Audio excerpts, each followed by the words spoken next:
Hello everyone. नया topic शुरू करने से पहले मैं आपको ये डिक्लेयर कर दूं कि आपको मैंने मैग्नेटिक फील्ड और मैग्नेटिक फील्ड से रिलेटेड कुछ इम्पॉर्टेंट जो हैं कॉन्सेप्ट जो है मैं बता चुकी हूँ। जैसे कि मैग्नेटिक फील्ड से रिलेटेड था कि उसका एरिया एक इफ़ेक्ट जहाँ पे वो जनरेट करता है, मैग्नेटिक फील्ड जहाँ पे जनरेट होगी वो एक एरिया हो सकता है। उससे कैसे जनरेट होती है, due to magnetic field line निकलती हैं। मैग्नेटिक फील्ड लाइन क्या होती हैं, उनसे रिलेटेड कुछ प्रॉपर्टीज़ जो हम प्रीवियस वीडियो में डिस्कस कर चुके हैं। ठीक है, अच्छी बात है। तो मैग्नेटिक फील्ड पढ़ना ज़रूरी है।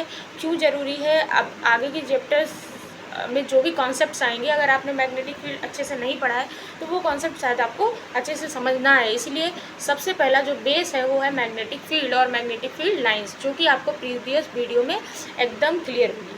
तो शुरू करने से पहले तो वैसे तो जो हमारा नेक्स्ट टॉपिक है, या आप कह सकते हैं नेक्स्ट कॉन्सेप्ट है, वो है कि magnetic field due to state current carrying conductor. लेकिन उससे पहले मैं आपको बताऊंगी कंडक्टर क्या होता है, वो स्टेट कैसे हो सकता है, करंट कैरिंग क्यों कहा जाता है। तो बात करते हैं स्टेट करंट कैरिंग कंडक्टर। तो स्टेट को भी हटा देते हैं थोड़ी देर के लिए। अब बात करते हैं current carrying conductor. Current carrying conductor का मतलब, कंडक्टर का मतलब होता है जो किसी चीज़ को कंडक्ट कराए। उसी चीज़ को कंडक्ट करने का मतलब, यहाँ हम बात कर रहे हैं मैग्नेटिक फील्ड की, और उस मैग्नेटिक फील्ड में एक वर्ड आया है करंट। तो यहाँ पे कोई कंडक्ट क्या ही कराएगा, तो कोई कंडक्ट क्या कराएगा, वो कंडक्ट कराएगा करंट को। कंडक्टर यानी जो ईजिली करंट को फ्लो करते हैं, जिसमें ईजिली करंट फ्लो हो जाए, वो होता है गुड कंडक्टर। और जिसमें ईजिली करंट फ्लो नहीं होती वो होता है बैड कंडक्टर। और कुछ ऐसे कंडक्टर हैं जो थोड़ी बहुत करंट, पार्शियली करंट को फ्लो करा देते हैं। ठीक है, तो उनकी तो बात छोड़ देते हैं।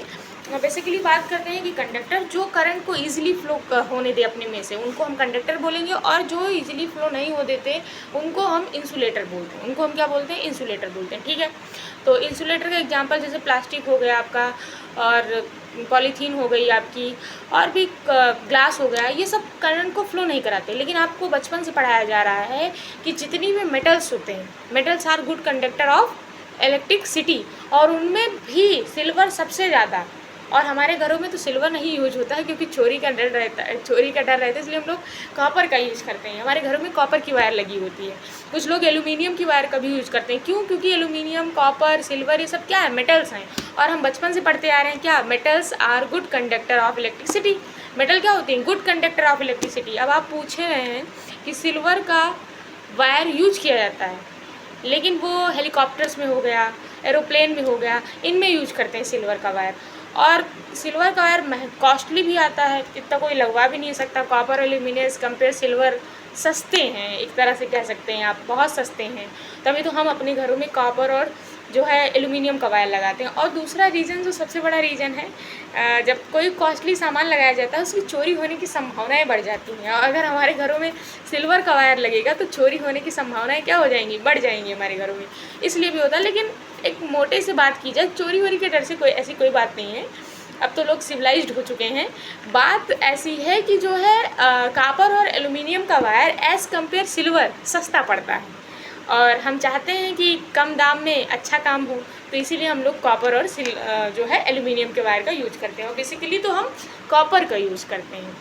इसके पीछे भी रीज़न है कि कॉपर का वायर हम एल्यूमिनियम और कॉपर में रेफर हम कॉपर को करते हैं। इसके पीछे रीज़न है रजिस्टिविटी। अगर बच्चों ने पढ़ी होगी तो उनको पता होगा कि जिसकी रजिस्टिविटी जितनी ज़्यादा होगी उसमें करंट उतना ही बेड फ्लो होगा, और जिसकी रजिस्टिविटी एक तरह से अच्छी होगी, जैसे सिल्वर की रजिस्टिविटी सबसे कम होती है, इसीलिए उसमें ईजिली करंट फ्लो भी होती है, इसलिए उसको गुड कंडक्टर ऑफ इलेक्ट्रिसिटी कहा जाता है।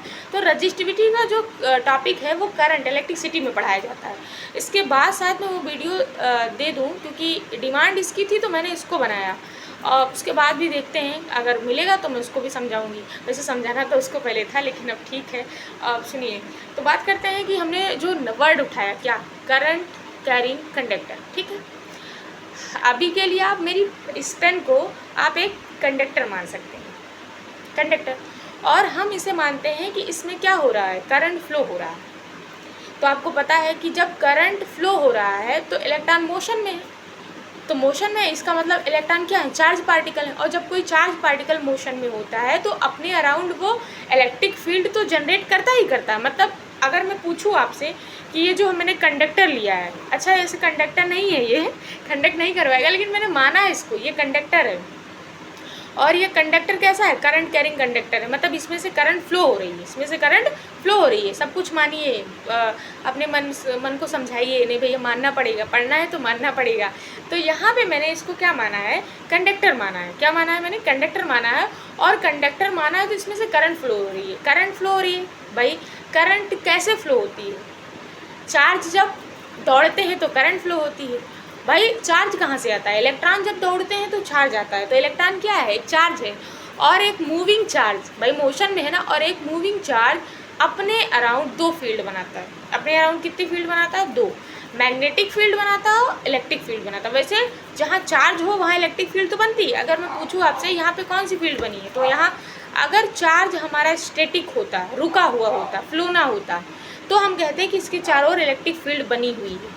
लेकिन अगर हमारा चार्ज मोशन में, और यहाँ मैंने करंट कैरिंग कंडक्टर की बात की है, तो हम मान लेते हैं कि हमारा चार्ज मोशन में है। और अभी मेरा चार्ज मोशन में है, अभी मेरा चार्ज मोशन में है, तो अपने अराउंड ये इलेक्ट्रिक फील्ड तो बनाएगा ही बनाएगा, साथ में ये मैग्नेटिक फील्ड भी बनाएगा। यानी यहाँ कितनी फील्ड बनेगी? दो फील्ड बनेगी। यहाँ कितनी फील्ड बनेगी? दो फील्ड बनेगी, एक इलेक्ट्रिक फील्ड और एक मैग्नेटिक फील्ड। ठीक है। इलेक्ट्रिक फील्ड क्या होती है? जो इलेक्ट्रिक करंट के कारण जनरेट होती है। मैग्नेटिक फील्ड क्या होती है? जो मैग्नेट के कारण जनरेट होती है। तो भाई करंट मैग्नेट नहीं है, फिर भी मैग्नेटिक फील्ड बनाता है। भाई बनाता है, करंट इलेक्ट्रिक फील्ड भी बनाता है और मैग्नेटिक फील्ड बनाता है।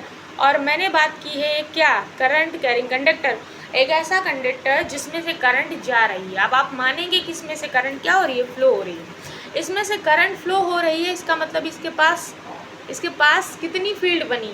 दो, electric field and magnetic field. ठीक है। तो भाई अगर इसके पास फील्ड बनी है, ये जो करंट कैरिंग कंडक्टर है, ये अगर फील्ड बना रहा है, तो उस फील्ड की कुछ जो है बाउंड्री होगी, वहाँ तक ये वर्क करेगी।